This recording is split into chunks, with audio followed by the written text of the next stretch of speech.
Hola, queridos amigos de Contexto. Amigos, a raíz del anuncio hecho por el gobierno sobre traspasar los bienes de Punta Catalina para que formen parte de un fideicomiso en la República Dominicana, se ha vuelto a generar mucha controversia. Ya vemos que el presidente ha parado esto, ha echado para atrás, porque esta planta de generación eléctrica desde el inicio de su construcción ha sido objeto de críticas y de desacuerdos sobre distintos aspectos, bueno, de todo, tanto desde donde el terreno, donde fue construido, hasta el costo, la forma de adjudicación de la obra, su construcción, el modo de generación de la energía a partir del carbón y mucha corrupción en general. De manera que el presidente no ha querido poner algo más sobre esto. Y en este momento existe en el país la percepción de que este traspaso de Punta Catalina a un fideicomiso, pues con esto el Estado Dominicano está perdiendo los derechos sobre este bien que realmente es muy importante y que tuvo un costo, bueno, se dice de 2.400 millones de dólares, aunque muchos dudan sobre cuál fue la cifra final. Creo que estamos en un momento, pues, delicado, un momento delicado y que por eso es apropiado para que el presidente parara esto hasta que todos estemos seguros de lo que se va a hacer. Y también en nuestro programa hoy yo quisiera repasar en qué consiste la figura jurídica del fideicomiso. Este tema realmente hicimos algunos programas cuando, vamos a decir, cuando se aprobó la figura del fideicomiso hace ya muchos años. Recuerdo que por ahí, por el año 2013, después de que ya fuera aprobada, que fue en el 2011, pues grabamos algunos programas. Recuerdo que lo hicimos con Lena Chicone y con otro de los señores que era experto en esa época, lo tengo por aquí, con Gustavo Vergara fue. Hicimos varios programas explicando cómo funciona este instrumento y cuáles son las ventajas y las desventajas para la economía de un país. Entonces, señores, vemos que el fideicomiso no es una figura nueva, pero los asuntos jurídicos realmente toman un tiempo para implementarse y para entenderse. Y todavía el tema genera mucho interés entre los actores económicos y el público en general. Ahora, sus primeros usos en nuestro país fueron para proyectos inmobiliarios. Recuerdo que en aquel momento se hacían para casas y conjuntos habitacionales de bajo costo, e incluso se le exoneraba el ITEVIS y tuvo mucho uso y todavía pues así se está haciendo.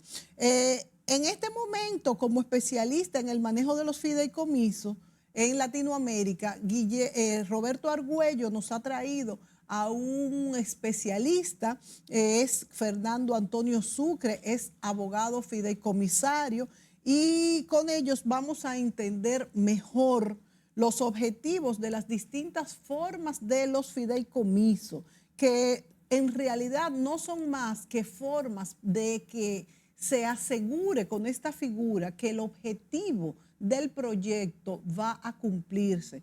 En realidad, todo lo contrario de lo que, de que muchas personas dicen que se le va a adjudicar el bien al sector privado. Ahora, una cosa es eso, la figura del fideicomiso y cómo funciona, y otra cosa es el contrato en sí, porque el fideicomiso puede adaptarse a tener flexibilidades, que quizás eso es lo que se tiene que estudiar en este caso. Cómo está realizado este contrato, cuáles son los derechos que tiene la comisión ejecutiva que lo va a dirigir. Eso es lo que vamos a ver también hoy. Vamos a presentar a Roberto Argüello, quien nos va a presentar a nuestro invitado de hoy. Adelante, Roberto.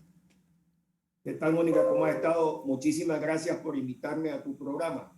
Como tú sabes bien, yo tengo 45 años de ser banquero y en el tema del fideicomiso se usa muchísimo, inclusive por el mismo Banco Mundial, el Banco Interamericano de Desarrollo, cuando hacen financiaciones de proyectos importantes. Ante esto, la estructura de un fideicomiso tiene que ser hecha por un abogado que sepa lo que está haciendo. Aquí en los Estados Unidos existen abogados extraordinarios sobre el tema, pero en el caso específico de Latinoamérica, un referente mundial, una persona que es escuchado y que sus consejos son valorados y que ha estructurado muchísimos fideicomisos en su vida, es el abogado y doctor panameño Fernando Sucre, a quien te sugerí que invitaras al programa debido a que esta situación que tú también has explicado en República Dominicana es una situación de que tiene que ser solucionada y el fideicomiso indudablemente juega un punto muy importante. Yo creo que la figura del fideicomiso en República Dominicana no se ha explicado bien. Yo creo que tú con tus preguntas al doctor Sucre creo que van a lograr contestar muchos de los dilemas y muchas de las preguntas que tiene el pueblo dominicano con el uso de un fideicomiso. Muchísimas gracias, Roberto. Vamos a hablar con el doctor Sucre, ya que, como dice Roberto, es un especialista, es un abogado especialista en esta figura del fideicomiso. Yo creo que lo primero que necesitamos saber es entender bien qué es un fideicomiso, cuáles son sus objetivos y en cuáles casos se puede utilizar.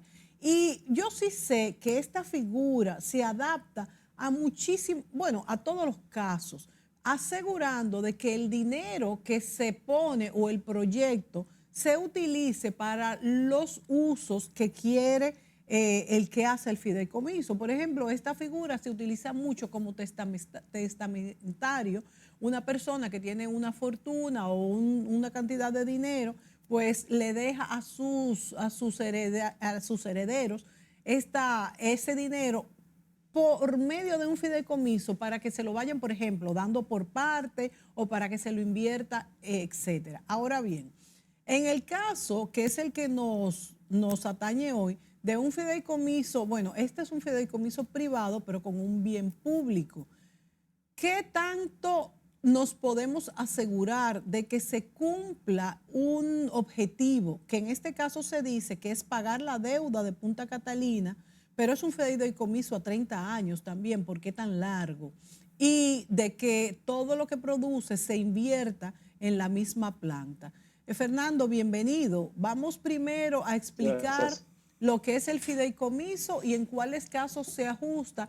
¿Y cómo ves tú esta figura jurídica para manejar un proyecto como el de Punta Catalina?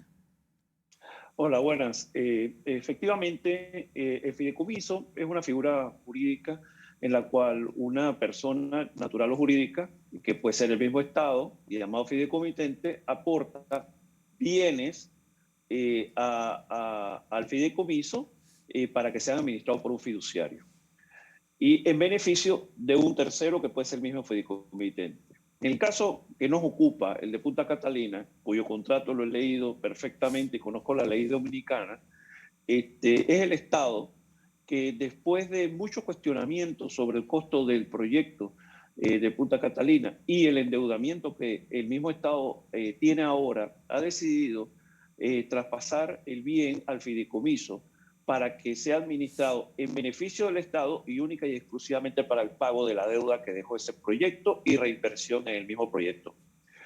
La pregunta que tú te has hecho hace un momento de que sea 30 años, yo no he visto los números, pero me hace todo el sentido que con el valor que tuvo el proyecto, en 30 años es cuando lo terminarán de pagar. Entonces, yo he escuchado las opiniones de la población dominicana, donde dice perfectamente que ellos creen que se ha privatizado el proyecto, nada más alejado de la realidad. El Estado ha traspasado el proyecto al fideicomiso para que unos expertos lo administren en beneficio del pago de esa deuda y de reinversión para que el mismo proyecto no se deteriore con el tiempo. ¿Eso qué permite? Permite que si ellos no lo hubieran hecho así, si el presidente hubiera seguido con su plan, porque acabo de escucharte que hizo unas declaraciones que ahora ha reculado, si él hubiera seguido con su plan y no lo introduce en un fideicomiso, todo lo que generara Punta Catalina iba a entrar al presupuesto general del Estado. ¿Y qué significa eso? De que el ministro de turno o el presidente de turno iba a poder utilizar esos fondos para lo que quisiera, no necesariamente para el pago de la deuda, ni necesariamente para reinvertir en el proyecto. O sea que a mí me parecía lo más inteligente de hacer. O sea, nada más había un objeto con el que se podía utilizar los dineros del proyecto, que era pagar deuda y mejorar el mismo proyecto. Ahora, dejándolo en que los ingresos pasen al Tesoro Nacional, por más buena voluntad que haya en el futuro, puede cualquier ministro o cualquier presidente utilizar esos fondos para otra cosa. Entonces creo que se ha perdido una grandiosa oportunidad de hacer y poner la casa en orden. Claro, yo puedo entender que el proyecto ha sido muy cuestionado. Yo puedo entender de que el proyecto costó más de lo que se tenía planeado, pero al contrario, este presidente lo que quiere es solucionar el problema y la gente lo ha tomado como una privatización. Yo creo que eso que tú dices, Fernando, tiene mucho que ver. Es un proyecto que ha generado desde el principio mucha controversia. Y a mí me llama la atención una pregunta que he escuchado repetitivamente y dice, ¿por qué si Punta Catalina está funcionando bien, hay que o privatizarla o hay que meterla en un fideicomiso? Una cosa no tiene nada que ver con la otra. Porque si está funcionando bien, va a seguir funcionando bien y por eso es que hay que proteger el dinero que genere Punta Catalina. Entonces, porque este comité no tiene que ver con que no va a arreglar cómo está funcionando, tengo entendido. Lo que va a hacer es administrar los fondos que genere esta planta. Entonces, si está funcionando bien, es que más tenemos que cuidar lo que de ahí salga. Ahora bien, tú que has leído el contrato, me dices que lo has estudiado bien, ¿cuánto es el porcentaje que se debe de la inversión de Punta Catalina? Y se supone que cómo son los pagos abonando a esa deuda y cómo son las reinversiones, porque 30 años son muchos y se supone que es un proyecto que deja bastante dinero. ¿Cómo se está manejando eso desde el punto de vista económico? Ok, quisiera hacer un comentario a algo que dijiste un poquito más atrás. El comité que va a administrar los fondos, la semana pasada fue cuestionado si eran o no eran empleados públicos. Y que si eran empleados públicos se tenían que regir por la legislación de los empleados públicos. No son empleados públicos. En un fideicomiso uno puede nombrar un comité, un protector, un consejo, que sea el que lo administre y no se convierten por ser un fideicomiso del Estado en empleados públicos. De hecho, se buscan a personas reputadas y reconocidas en los ámbitos que se requieran, en este caso un ámbito económico, para que ellos puedan hacerlo de la mejor forma posible en beneficio del Estado. Por ende, no les aplica la legislación como empleados públicos porque no lo son. Eso fue lo último que dijeron la semana pasada. Sí. Segundo, de todos los ingresos que se están recibiendo, se ha destinado, y no recuerdo el porcentaje, además de pagar la deuda, un porcentaje para la reinversión. ¿Por qué? Porque como cualquier bien, se va deteriorando, hay que cambiar piezas, hay que reemplazar maquinarias, en fin, como cualquier bien. El cuestionamiento que sea 30 años es que si tú te pones a pensar, la deuda que se dejó fue importante. Eso no se amortiza en 5 ni en 10 años. Eso se amortiza en un periodo muy largo. Y eso sin contar, si se hacen las cosas ordenadamente, que bueno, ahora el fideicomiso parece que lo han descartado, si se hacen ordenadamente, se reinvertirá un porcentaje de ese ingreso para mejorar el mismo proyecto. Si eso no se hace ordenadamente, ¿qué va a suceder? El proyecto se va a ir deteriorando y ni siquiera va a poder pagar la deuda. ¿Por qué? Porque va a generar menos dinero y por ende no se va a poder reinvertir y mucho menos pagar deuda. Entonces, yo creo que ha sido muy desatinado el que brincaran encima que el fideicomiso era una privatización, que si eran empleados públicos o no eran empleados públicos. Yo pienso que era la mejor opción y la más transparente que pudo haber hecho el presidente, porque el fideicomiso además tiene que rendir cuentas. Eso no es a la deriva. El fideicomiso por ley tiene que hacer publicaciones y auditarse e indicar qué se hicieron con los bienes, a diferencia del Estado. El Estado pasa un presupuesto por el Congreso Y ese presupuesto se aprueba, se ejecute o no se ejecute, al final dicen que revisan, pero no revisan. Entonces, y eso pasa en todos los países de Latinoamérica. Entonces, con el fideicomiso obligatoriamente tenían que hacer una auditoría por unos auditores externos que van a decir en qué se utilizaron los fondos. Entonces, se ha montado aquí, yo creo que lo que también ha faltado ha faltado explicación por parte del propio Ejecutivo, sí, que diga en qué consiste y cuáles son los beneficios. Y ahí se trepó en la ola la oposición y todo el que se quiso trepar diciendo nos está privatizando este proyecto que además nos robaron. Entonces, yo creo que ahí falta explicación. Yo no creo, Fernando, que se haya descartado la figura del fideicomiso. Lo que se ha hecho es que se ha dicho que va a pasar al Consejo Económico y Social para ser estudiado y escuchar la opinión de otros sectores. Pero yo no creo que se haya descartado. Y sí estoy de acuerdo, como tú muy bien dices, que ha faltado explicación, es una figura nueva, pero también estoy de acuerdo en que es que el fideicomiso en sí, tú me desmentirás si no es así, es justamente fiscalización para que se logre un objetivo. Esto es lo que es una figura de un fideicomiso, ¿verdad? Así mismo es, así mismo es. Quiero contarles, por ejemplo, la experiencia panameña. Cuando en Panamá en los años 90 se privatizaron todas las empresas públicas, todos los dineros recaudados pasaron a un fondo que está administrado por un fideicomiso. Y esos fondos no se pueden tocar, solo se pueden tocar los intereses para determinadas cosas. Y en ese fondo están nombrados expertos que han mantenido el dinero, lo han seguido, han hecho que produzca más dinero. Entonces, yo lo que sí creo que ha habido desconocimiento porque la figura puede operar perfectamente y se rinden informes y se audita por auditores externos, no por auditores del Estado. Y ninguna empresa seria, auditoría externa, se va a prestar para malos manejos. Entonces, yo creo que ojalá que no lo hayan descartado porque me parece que es la salida más transparente y honrada que pueden tener a un proyecto tan cuestionado. Yo creo que de ninguna manera se ha descartado, quizás, no sé si estoy en lo cierto, pero el presidente no fue eso lo que dijo que se iba a estudiar mejor. Ahora bien, Fernando, yo creo que parte de la controversia ha venido en lo rápido que se quiso aprobar. Incluso algunos diputados han dicho que no leyeron el contrato. Esto es grave porque si usted es diputado y aprueba algo, ¿cómo va a ser que no lea el contrato? Creo que eso también ha hecho mucho ruido. No sé tampoco si fue cierto, fueron ciertas estas declaraciones, pero las he visto en muchos medios que hubo congresistas que no leyeron el contrato. Y quizás, y te hago la pregunta, el contrato para un fideicomiso, la figura del fideicomiso funciona perfectamente. De hecho, ya en nuestro país tampoco es tan nueva, es del 2011. Ya se ha utilizado en muchos proyectos públicos también. Pero es una forma de privatizarla, pero privatizarla quiere decir lo que tú has dicho, que se audita externamente. Y también te pregunto, ¿qué calificación, para que me lo respondas luego, tiene que tener una firma que hace el fideicomiso? Porque es una responsabilidad bastante grande.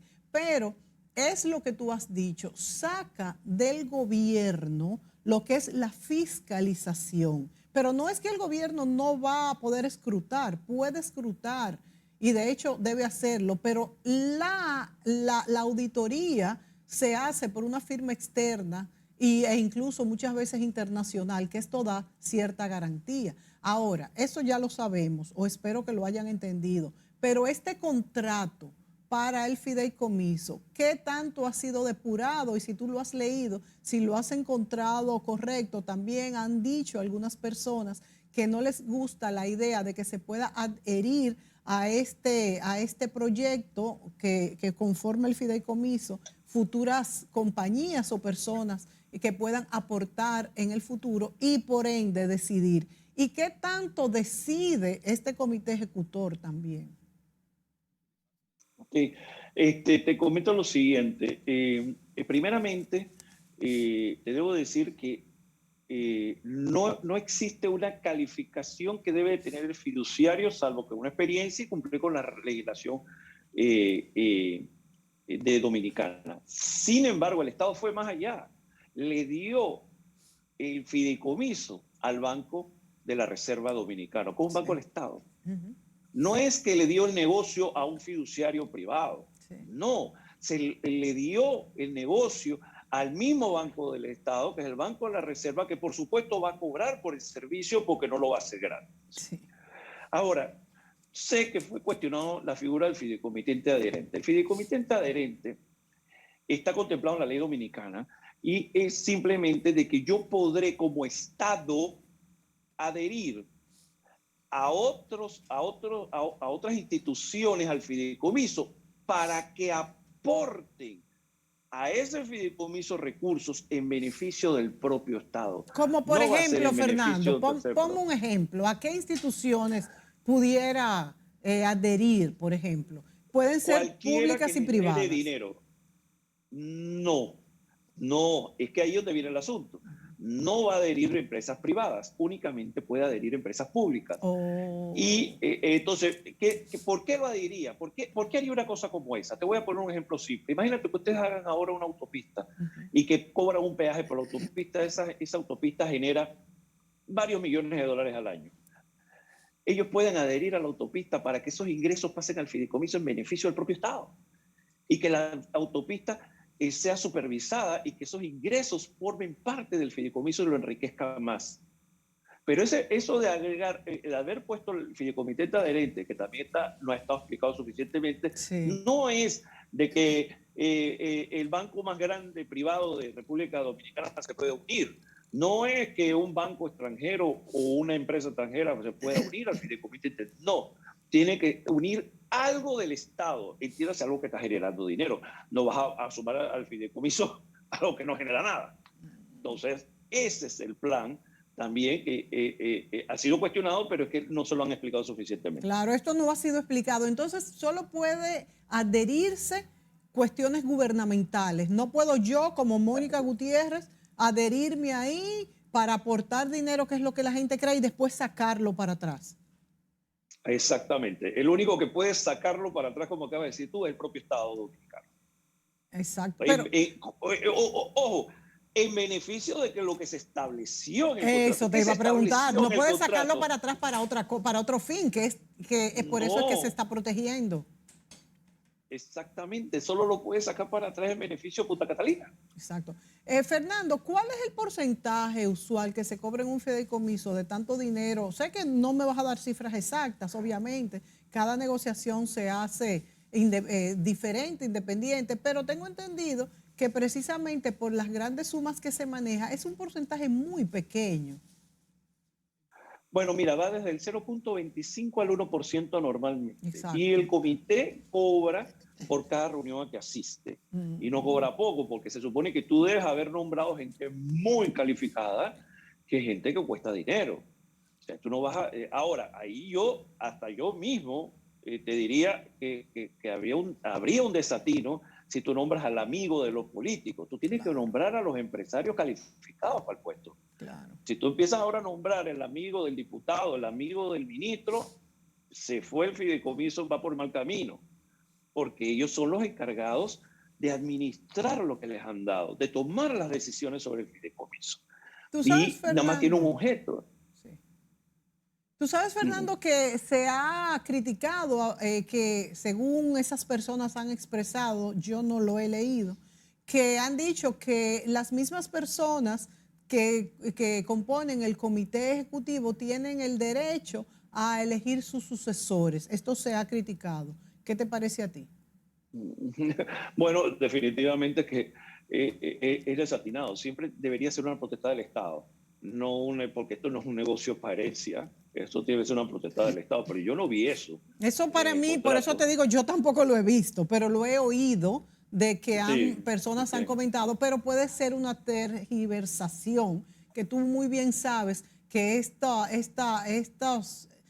escenarios se usan mucho para tergiversar. Bueno, pero eso, Fernando, y no sé si tú estás de acuerdo conmigo, no podría verse desde el punto de vista negativo que el presidente haya echado para atrás. Es un momento para revisar mejor el contrato y entonces hacerlo con la venia de todos los dominicanos.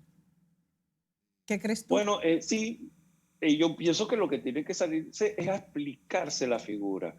Y yo creo que ha habido un silencio por parte del Ejecutivo ante tantas de las últimas 3 semanas.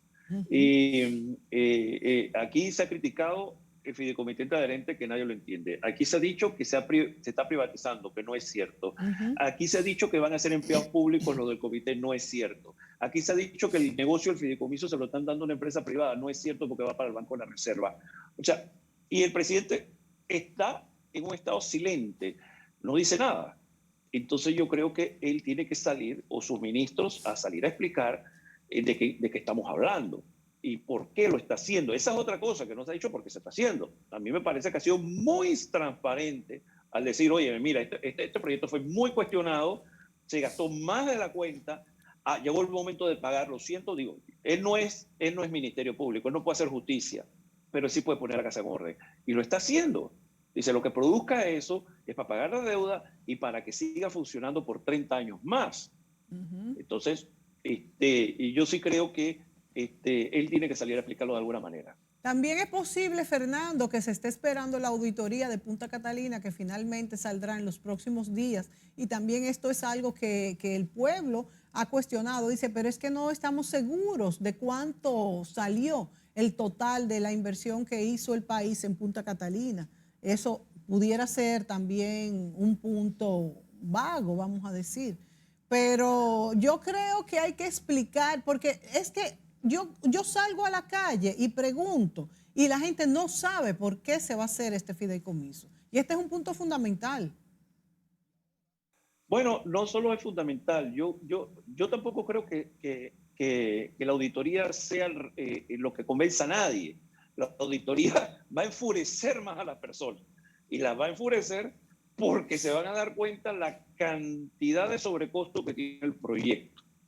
Entonces, tal vez la auditoría es la que nos va a decir con exactitud que 30 años no es poco tiempo para pagar eso.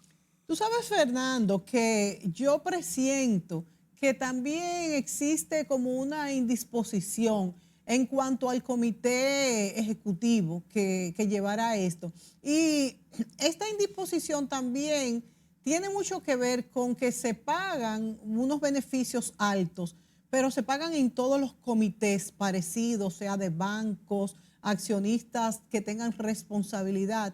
Y este es un trabajo de mucha responsabilidad.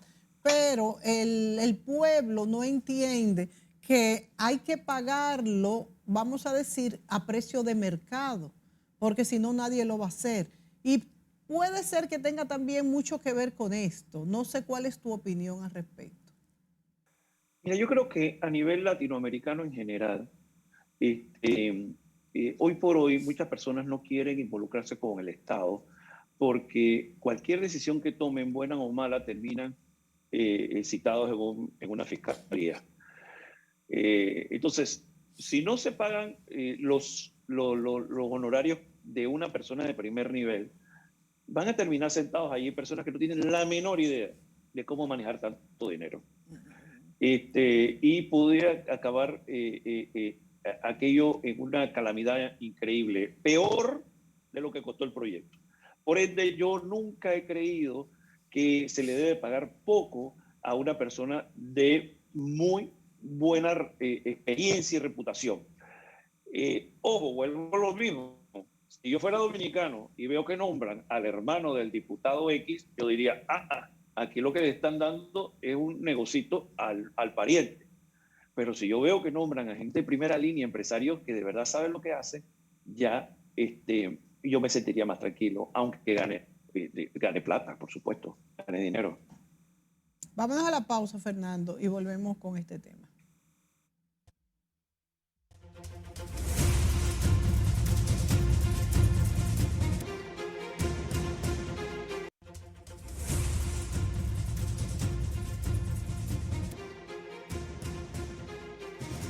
Amigos, nos acompaña el doctor Fernando Sucre desde la ciudad de Panamá, especialista en fideicomiso. Ha trabajado mucho, no solamente en Panamá, sino en América Latina. Fernando, ¿qué tiempo tiene Panamá utilizando la figura del fideicomiso? Bueno, debo decirte lo siguiente. La primera ley fue de 1941, después se modificó en 1984 y ya se adaptó a la realidad moderna en el 2017. O sea que tenemos bastante tiempo de estar usando la figura del fideicomiso. ¿Qué quiere decir la realidad moderna? ¿Cómo era antes? No, lo que sucede es de que la ley del año 84, que fue la que nos rigió hasta el año 17, era una ley muy simple, y en el año 17 pues la adaptamos con temas de lavado de dinero, de debidas diligencias, de toda la realidad de lo que se exigen ahora en el mundo de las finanzas a nivel mundial. Entonces, eso fue lo que hicimos. ¿Qué tanto se ha adaptado Panamá, saliéndonos un poco del tema, luego volvemos al fideicomiso, a esta cuestión de que se ha acusado de que son pues lugares que pueden prestarse para el lavado y la liberación de impuestos? ¿Y cómo lo ha a ustedes afectado toda esta regulación del debido proceso y de investigar a los clientes? Bueno, primero te debo de contestar de que ha sido legislaciones muy duras, en el sentido de que ahora hay que pedirle más información a los clientes, tomar más precauciones, rendir más informes a las autoridades. Sí nos ha afectado, nos ha vuelto menos competitivos con otros países de primer mundo, no países cuestionados, me refiero a Estados Unidos, me refiero a British Virgin Islands, BVI, que son jurisdicciones, Luxemburgo, de primer mundo, que no tienen tantas exigencias como nosotros. Entonces sí hemos perdido competitividad. Yo no comparto en lo absoluto de que en Panamá sea un paraíso fiscal ni se preste para lavado de dinero. Yo no estoy diciendo de que no haya uno u otro caso que lo pueda haber, también lo puede haber en cualquier país del planeta. Pero nos han diabolizado cuando la realidad es de que hay otras jurisdicciones donde el secreto es mucho mayor que el de Panamá. Entonces sí nos ha causado una situación un poco incómoda, que es más, cuando nosotros vamos a hacer un fideicomiso y le decimos a los clientes lo que tienen que aportarnos, se ponen incómodos porque es demasiados papeles, y estamos siempre supervisados. Yo creo que se ha complicado mucho, se han complicado en general los asuntos bancarios con esta cuestión del secreto. No sé si realmente será necesario para poder clarificar de que los fondos no vengan, por ejemplo, del narcotráfico, pero la verdad es que se ha complicado mucho y esto influye en el desenvolvimiento, hasta en la bancarización de las personas. Entonces tú dices, Fernando, que Luxemburgo, por ejemplo, tiene legislaciones menos rigurosas, que hay que aportar menos papeles y que esto ha hecho que Panamá pierda competitividad. Totalmente, y no te vayas tan lejos. Tú vete a Miami a abrir una cuenta bancaria y la abres en 10 minutos. Tú vienes a Panamá y te toma un mes abrir una cuenta bancaria, de tantos papeles que te pasan y tantos filtros que hay que pasar. O sea, esto se ha tornado en una situación que perdemos competitividad. Y al final seguimos siendo un atractivo para los países latinoamericanos. Claro. Y por supuesto que pudiera darse uno que otro caso de dinero sucio, pero son la excepción, porque acuérdate también que la delincuencia está por delante. Sí. La delincuencia siempre se está ingeniando. Sí. Y por ejemplo, son muy pocos los países los que hablan de las monedas virtuales que se utilizan más para lavado de dinero que el dólar. Entonces, y no tiene regulación, porque todavía no terminan de regular las monedas virtuales. Un país una nación como China ya la prohibió, el Bitcoin lo prohibió, pero no lo reguló. Entonces, a nosotros nos quieren llenar de regulaciones y no regulan la situación como la de las monedas virtuales en el mundo. Exacto, es verdad. Que es más difícil también, porque es que si las vas a regular en los Estados Unidos se te van a para otro lado. A China no le importa porque es un régimen totalitario. Ahora bien, Fernando, hablaste de abrir una cuenta en Panamá, de manera que hasta para abrir una cuenta en Panamá se han endurecido las normas y hay que mandar muchísimos más papeles y, como tú muy bien has dicho, en Miami algunos bancos, porque por ejemplo sabemos que el Wells Fargo y otros han cerrado cuentas, por ejemplo, a extranjeros no residentes, o sea, a no residentes en el país, pero hay otros bancos que no tienen esas regulaciones y es más fácil abrir esas cuentas. En Panamá aún esto se ha hecho difícil. Se hace difícil. Lo que dices es cierto. Los bancos estadounidenses, mencionaste uno, pero hay muchos bancos que están cerrando las cuentas a los extranjeros latinoamericanos, simple y llanamente, Sí. no porque sean sospechosos el cliente, simple y llanamente porque ellos no quieren tener que cumplir 10 regulaciones más por ser una persona de Latinoamérica. En Panamá nosotros hemos endurecido la legislación para bien, en el sentido de que nosotros sabemos que cuando ya un banco te aceptó, ya te revisó todo, ya te revisó todo. Entonces, una de las cosas que yo critico es de que nuestra superintendencia de bancos en Panamá es una superintendencia muy estricta, pero los organismos internacionales nos califican a nosotros nuestra efectividad en base a sanciones, no en base a lo eficiente que somos. Es decir, si Panamá puso 1000 sanciones a los bancos, están felices. Pero si Panamá fue muy eficiente y no tuvo que poner tantas sanciones porque el sistema está muy controlado, entonces somos ineficientes. Oye, pero ¿Quién eso sí es entiende eso? fatal. Eso que dices es fatal. O sea, que ustedes lo hacen bien como superintendencia de bancos mientras más sanciones hagan. Y si todo está bien, Así entonces es, no importa. Me parece esto así mismo es. tremendo. Entonces los están obligando a poner cada vez más sanciones. Por supuesto, y la Wow. superintendencia hace un trabajo extraordinariamente bueno, pero bueno, pues los organismos internacionales sienten de que lo miden en base a sanciones. Pero una pregunta Entonces, entonces, Fernando, los están sacando del mercado. bueno, estamos perdiendo competitividad. Lo que pasa es que al final del camino, Panamá, como tiene el dólar, es democrático, no ha girado a la izquierda un gobierno. Ujú.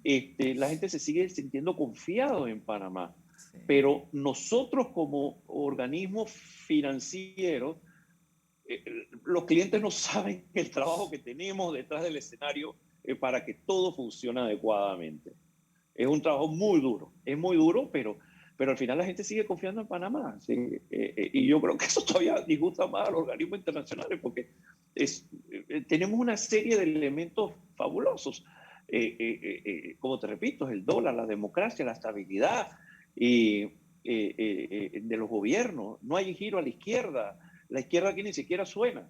Entonces, eso trae confianza. Un caso parecido al de la República Dominicana. De hecho, Panamá y República Dominicana en mediciones económicas tienen unos resultados muy parecidos. De manera es que somos destino de inversiones y esto es muy bueno, nos conviene y en este momento donde por la pandemia hemos visto cómo pues las importaciones, por ejemplo, desde China, desde toda esa parte del Oriente son muy difíciles por todo lo que hemos visto de la cadena de suministro. Nosotros cada día, tanto Panamá como la República Dominicana, por sus condiciones de estabilidad económica, estamos en la mira para nuevas inversiones y esperemos que así sea.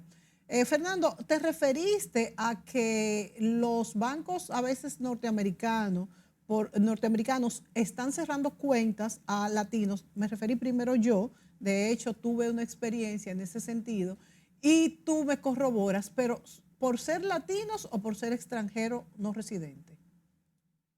Yo creo que es por ser extranjero no residente, porque las legislaciones se han vuelto muy complejas a nivel mundial. Las legislaciones cambian constantemente. Entonces, si un banco, digamos en los Estados Unidos, conoce muy bien su legislación, sabe cómo se maneja, no creo, cada vez menos se quieren involucrar en entender si hay alguna legislación en un país latinoamericano que pudiera afectarlos a ellos y que después pudiera buscarles una dificultad, un problema con las autoridades americanas. Entonces, ellos dicen, ahorrémonos el problema. Si este señor lo que tiene es una cuentita muy chiquita, mejor es que se la lleve. Sí, sí, Si es una cuenta muy grande, podemos corrernos el riesgo del problema. sí. Pero piénsalo al revés. No, es que yo no lo culpo del todo, porque piénsalo al revés. Si un cliente fuera dominicana a abrir una cuenta bancaria con una estructura, cualquiera que sea, no vamos a decir si es complejo o sencilla, y que el banco dominicano que va a sentir, yo no sé si voy a tener un problema con el IRS por lo que él trae. Sí. Entonces, si es una cuentita chiquita, a lo mejor el banco en Dominicana o en Panamá se pone nervioso. Dice, yo me voy a buscar una dificultad con el IRS en los Estados Unidos, que está cambiando la norma, que interpreta todos los días diferente, por un clientito, no, mejor que se lleve eso. Sí, sí. Y eso es lo mismo Aunque a muchos la inversa en los clientitos Estados Unidos. suman, aunque muchos clienticos suman también, porque Bueno, son millones de clientes de Latinoamérica, podrían ser, pienso, sí. ¿verdad? Bueno, pero depende del riesgo que el banco se quiera correr, ¿no? Claro, no, y de las cuentas. Entonces, Cuentas pequeñas exactamente. indudablemente traen mucho manejo, y de hecho es más trabajo que beneficio. Volvamos entonces a la figura del fideicomiso, Fernando. ¿Cuándo una figura de un fideicomiso tiene un comité ejecutivo y cuándo lo maneja todo dentro de la misma compañía de la fiducia? Nos vamos a ir a la pausa y cuando vengamos desarrollas este tema.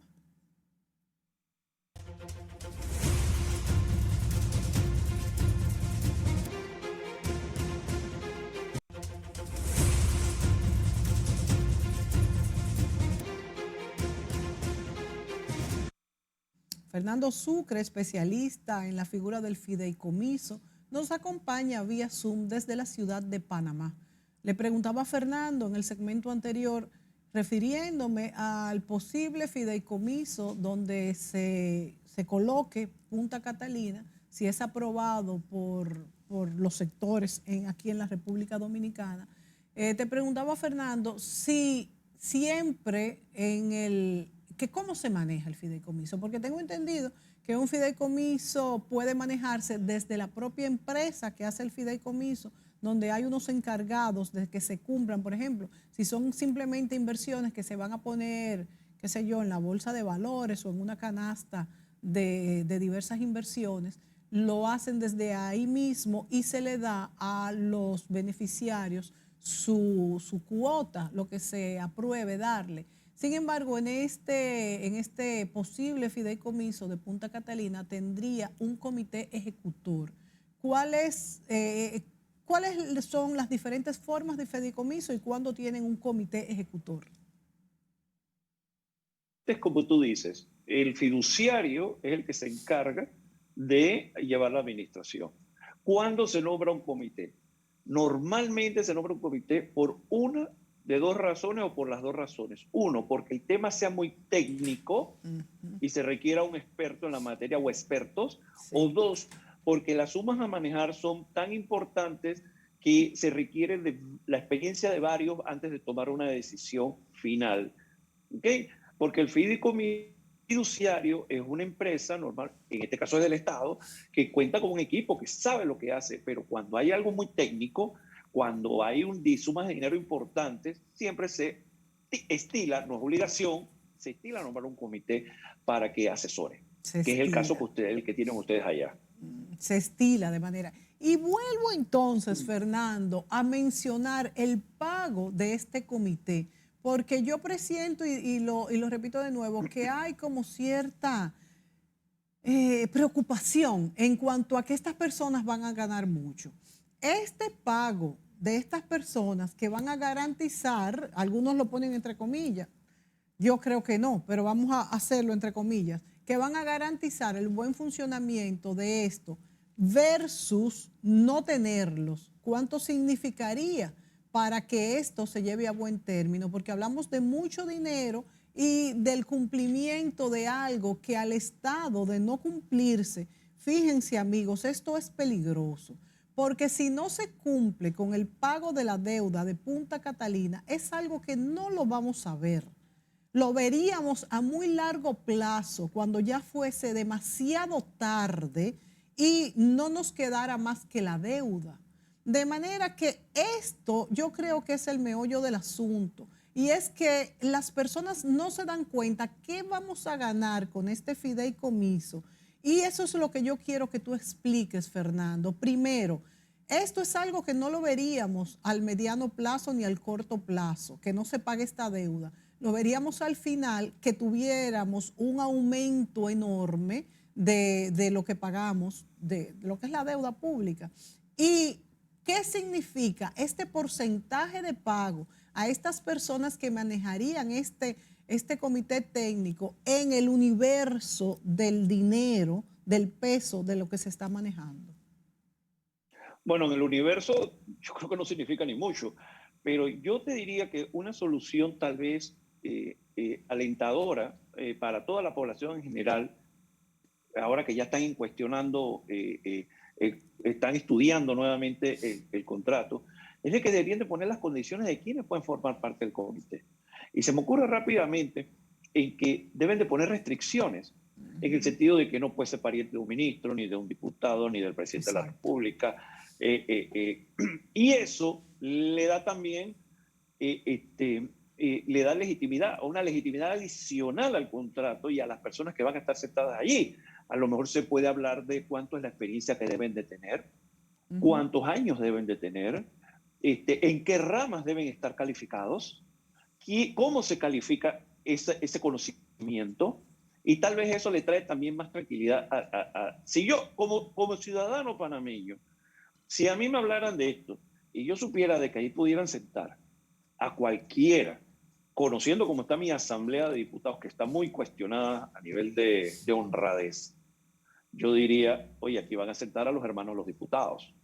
Y yo me pondría nervioso, porque ahí sí van a estar jugando con un dinero importante. Entonces, si ustedes le pusieran trancas, llaves a esas puertas y dijeran, nada más se pueden sentar las personas que tengan estos requisitos y no se pueden sentar las personas que tengan estos otros requisitos, yo creo que eso le va a dar paz y tranquilidad también a la población. Sí, por eso te decía, Fernando, que yo creo que el presidente de la República ha hecho bien en, como decimos nosotros aquí, en aguantar esto hasta que se reestudie este contrato. Tú que lo has leído, has dicho algo muy válido, que es definir muy bien quiénes pueden ocupar estas sillas en este comité. ¿Qué otras cosas crees que se deben de estudiar mejor o modificar en este contrato? Bueno, yo pienso que también, si yo fuera ciudadano dominicano, hay una forma muy simplista de sacar dinero, ¿no? Supongamos, imagínate que tuvieran que darle mantenimiento o comprar una maquinaria en Punta Catalina. Yo creo que se debe de poner muy claro en el contrato cómo van a ser los mecanismos para adquisición de esos mantenimientos y de esos reemplazos. ¿Ok? ¿Nos vamos a ir a la ley de contrataciones públicas de República Dominicana o vamos a hacer un sistema especial? Yo me votaría por un sistema especial. ¿A qué me refiero especial? Con unas reglas muy definidas, que todo el mundo las entienda y que tú sabes que no se te va a poder colar una sociedad que hicieron en el día de ayer que está vinculado con alguien del gobierno. No, y alguien también ¿Okay? del puro comité, Fernando, que también esto es una preocupación válida, porque también el comité puede hacer los negocios de su vida en este puesto y no trabajar por el porcentaje que van a ganar, sino por los negocios que se puedan generar ahí dentro. Entonces esto también pudiéramos regularlo. Yo diría de que tiene que hacer una licitación pública, que las empresas que van a participar tengan X número de años de experiencia. O sea, miren, yo les voy a decir una cosa. Yo creo que la decisión que tomó el Ejecutivo de hacerlo así fue atinadísima y transparente. Pero además de explicación, tal vez falta, por lo que estamos conversando tú y yo en este momento, regulación. Exacto, regulación de cómo hacer las cosas de aquí a los 30 años que vienen. De tal suerte de que no haya un negociado en la mitad. Mira, por ejemplo, yo te vuelvo y te repito, en el tema del Fondo de Panamá, que es donde se depositó todo el dinero de las privatizaciones, eso por ley quedó establecido en qué se podía utilizar los dividendos o las ganancias que produjera ese dinero. El dinero no se puede utilizar. Por ley también se estableció cuánto era el tope que se tenía que se podía utilizar. Ese tope se varió en el año 2020 por el tema del COVID. Fue una emergencia nacional por la cual se varió, pero nosotros desde 1997 no lo habíamos tocado. O sea, estaba establecido que no se tocara, que esto iba a ser ahorro. Que no, entonces, ¿cuál iba a ser el objeto de esto si no se tocara? No, era la reserva del Estado. Ese era el objeto, la reserva del Estado. Nosotros no tenemos oro, no tenemos petróleo, esa iba a ser la reserva del Estado. Entonces, lo único que se podía tocar eran los dividendos destinados a educación y salud. Los dividendos. Y eso sí, se alteró, y eso tenía un techo. Y ese techo se cambió en el 2020 por una emergencia nacional. Interesantísimo. Entonces, todo eso estaba regulado en el mismo contrato. Tal vez le faltan esos detallitos al contrato. Mira, Fernando, se me ocurren muchas otras preguntas, pero solo nos quedan 2 minutos. Y las preguntas que te decía que se me ocurren son sobre cómo se manejan estos fideicomisos. En Panamá, ya tú has dicho esta de la venta de todas las empresas del Estado y cómo es una reserva. Por ejemplo, el canal se maneja por un fideicomiso. No, el canal, antes que revirtiera Panamá en el año 99, se hizo una modificación de la Constitución y se incluyó un capítulo sobre el canal. Sí. El canal tiene legislación especial en todos los aspectos, económico y laboral. Solamente un porcentaje del ingreso del canal pasa al Estado. El resto se queda para el mismo canal para su funcionamiento y reinversión. Y en materia laboral no se rige por el Código de Trabajo, se rige por una legislación especial. Y en materia fiscal no paga impuestos de ninguna naturaleza. Por ende, nosotros sí quisimos copiar en aquel entonces el sistema que tenían los americanos y lo hicimos antes que revirtiera, o sea, antes del año 99. Muy y bien. ha funcionado perfectamente. El Estado le produce el canal le produce al Estado 3.000 y pico de millones de dólares al año. Eso es lo que le toca al Estado. Sí. El resto se queda, la otra mitad se queda el canal con él. Bueno, excelente. Quería tocar esto porque no sabía si estaba en un fideicomiso, pero ya vemos que es una legislación especial. Fernando, se nos acaba el tiempo. Muchísimas gracias por desmenuzarnos de esta forma lo que es un fideicomiso, cómo trabaja y cuáles serían las modificaciones que podrían hacerse a este contrato de la planta termoeléctrica Punta Catalina para que funcionase mejor. Tu conclusión, me dices entonces que es que sí debe hacerse, pero revisándose minuciosamente este contrato. ¿Es así? Es así, y que lo mejoren, todavía se puede mejorar más. Bueno, muchísimas gracias, Fernando. Muchísimas gracias, amigos, por sintonizarnos y será hasta la próxima.